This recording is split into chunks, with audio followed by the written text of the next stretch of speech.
आज इस वीडियो में हम जिस पात्र की बात करने जा रहे हैं, उन्होंने अपने पतिव्रत धर्म का पालन करते हुए अपने पति के साथ सती हो जाना ज्यादा बेहतर समझा था।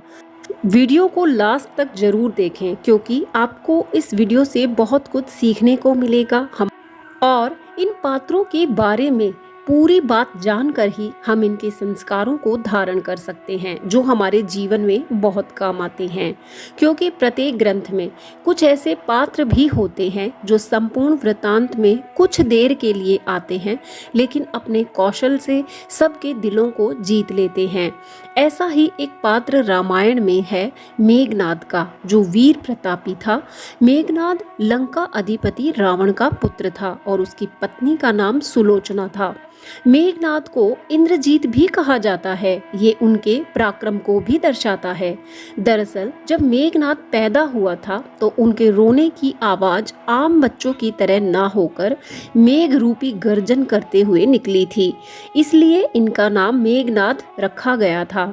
मेघनाद ने अपने तप से ब्रह्मा जी को भी प्रसन्न करके ये वरदान प्राप्त कर लिया था कि वे युद्ध में जाने से पहले यदि अपनी कुल देवी की पूजा करेंगे तो उसे कोई भी नहीं हरा पाएगा।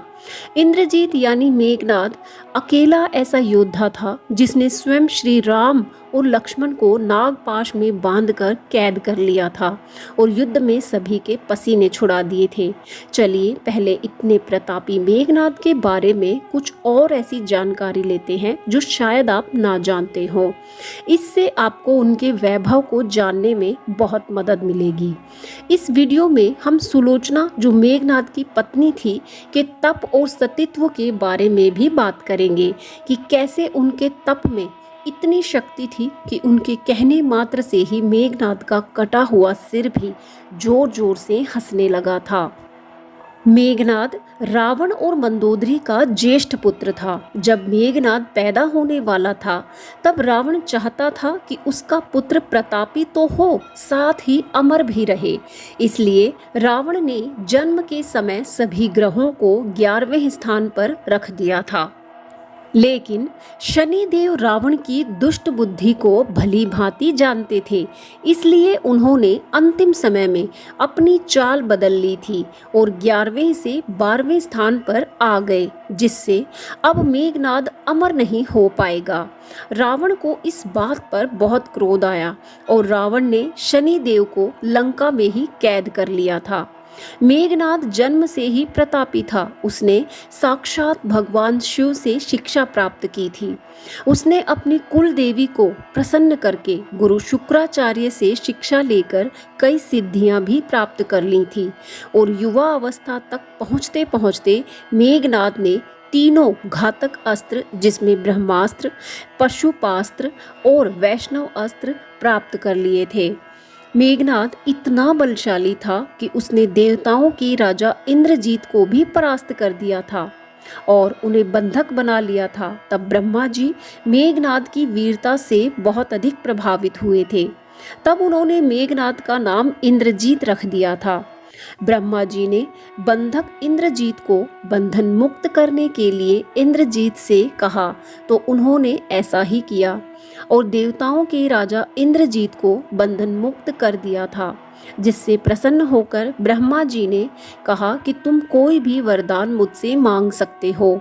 तब मेघनाद ने ब्रह्मा जी से अमर होने का वरदान मांगा था, लेकिन ब्रह्मा जी ने ये कहकर कि ये संभव नहीं हो पाएगा मना कर दिया था।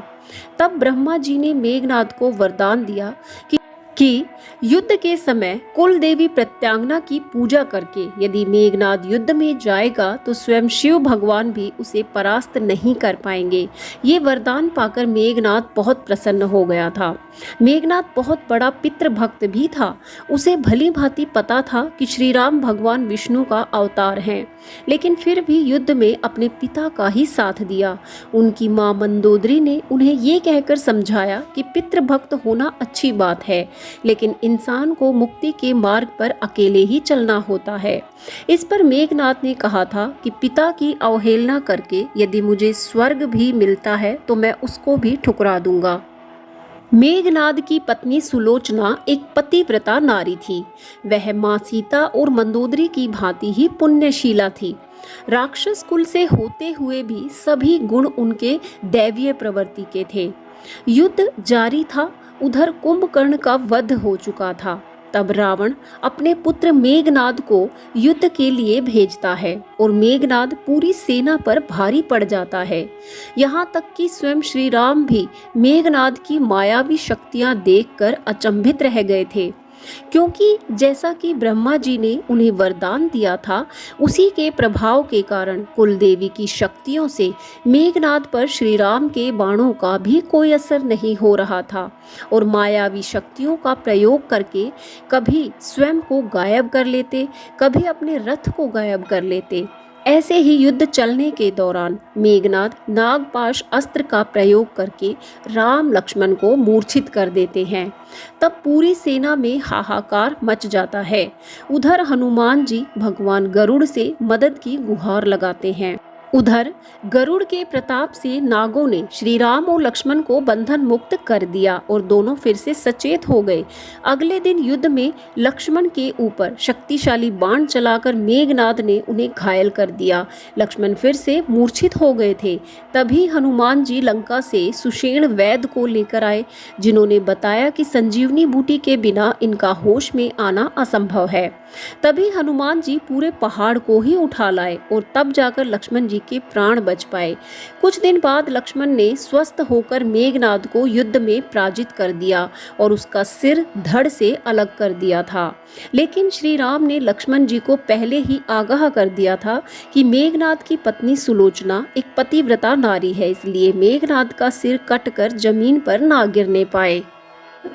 मेघनाद ने सिर को ऐसे अलग किया कि वह सीधा प्रभु राम के चरणों में जा गिरा। अब मेघनाद की मृत्यु का समाचार पत्नी सुलोचना को देने के लिए श्री राम ने मेघनाद का एक कटा हुआ हाथ उसके पास भिजवा दिया। लेकिन कटे हुए हाथ को देखकर भी सुलोचना को विश्वास नहीं हुआ, इसलिए उसने उस कटे हुए हाथ से युद्ध का वर्णन लिखने को कहा। तब मेघनाद के कटे हुए हाथ ने संपूर्ण युद्ध वृतांत लिख डाला और उस वृतांत में लक्ष्मण का गुणगान भी किया और तब सत्य को स्वीकारते हुए विलाप करते हुए रावण के समक्ष जाकर अपने पति के कटे हुए सिर की मांग रखने लगी और कहा कि हे अधिपति रावण, मेरे पति का कटा सिर ला दीजिए, मैं उनके साथ सती होना चाहती हूँ। तब रावण ने कहा कि मुझे थोड़ा समय दो, मैं ऐसा ही करूँगा। तब सुलोचना निराश होकर फिर से मंदोदरी के पास जाती है और विलाप करती है। तब मंदोदरी ने कहा कि सिवाय स्वयं प्रभु राम के तुम्हारी मदद कोई नहीं कर सकता पुत्री, वे बहुत दयालु हैं, तुम्हें उनके पास ही जाना चाहिए। तब सुलोचना श्री राम के पास जाकर कहती है कि हे प्रभु, मैं आपकी शरण में आई हूँ, मेरे पति का कटा सिर मुझे लौटा दीजिए, मैं उनके साथ सती होना चाहती हूँ। तब श्री राम से सुलोचना की ऐसी हालत नहीं देखी गई और कहा कि मैं अवश्य आपके पति का सिर आपको दूंगा, पहले ये बताएं कि आपको युद्ध के विषय में इतना ज्ञान किसने बताया। तब सुलोचना ने बताया कि कैसे स्वयं उसके पति के कटे हुए हाथ ने ही सारा वृतांत लिखा और लक्ष्मण का गुणगान भी किया। वहां खड़े सुग्रीव को सुलोचना की बातों पर बिल्कुल भी यकीन नहीं हो रहा था, लेकिन प्रभु राम सुलोचना पर पूरा विश्वास कर रहे थे। तब श्री राम सुलोचना से कहते हैं कि मैं आपका दुख नहीं देख पा रहा हूँ, मैं अभी आपके पति को जीवित कर देता हूँ।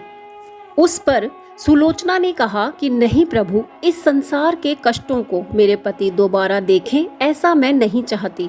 ये तो हमारा सौभाग्य है कि हम दोनों पति पत्नी को आपके दर्शन हुए, हमारा जन्म तो वैसे ही सार्थक हो गया। अब मुझे जीवित रहने की कोई इच्छा नहीं है, आप बस मेरे पति का सिर दे दीजिए। तब श्री राम सुग्रीव से कहते हैं कि मेघनाद का सिर लाकर सुलोचना को दे दो, लेकिन सुग्रीव को अभी भी सुलोचना पर विश्वास नहीं हो रहा था कि ऐसा कैसे हो सकता है, मेघनाद का कटा हुआ हाथ लक्ष्मण का गुणगान कैसे लिख सकता है। तब सुग्रीव ने सुलोचना से कहा कि मैं प्रभु राम के कहने पर तुम्हारा पति का सिर लौटा रहा हूँ, लेकिन मुझे तुम पर अब भी यकीन नहीं है। मैं तुम पर तब यकीन करूंगा जब ये कटा हुआ सिर तुम्हारे कहने से जोर जोर से हंसने लगेगा। तब सुलोचना ने अपने पति मेघनाद के कटे हुए सिर से कहा, ये प्रार्थना की कि स्वामी, ये मेरे अस्तित्व की परीक्षा है, कृपा करके एक बार हंस दीजिए। और तब मेघनाद का कटा सिर जोर जोर से हंसने लगता है और तब सुलोचना अपने पति का सिर लेकर लौट जाती है। समुद्र किनारे अर्थी सजती है और सुलोचना अपने पति के साथ अर्थी पर बैठकर सती हो जाती है। इस तरह सुलोचना अपने पति के साथ अमर हो गई। ये एक पतिव्रता नारी ही कर सकती है। इस तरह आपने देखा कि कैसे सुलोचना ने अपने पति व्रत को साबित किया था। क्या आप सुलोचना के विषय में ये सत्य जानते थे? यदि हाँ, तो कमेंट करके जरूर बताएं और वीडियो को यहाँ तक देखने के लिए आपका बहुत बहुत धन्यवाद। वीडियो अगर पसंद आया है तो वीडियो को लाइक शेयर जरूर कीजिएगा और चैनल को सब्सक्राइब कर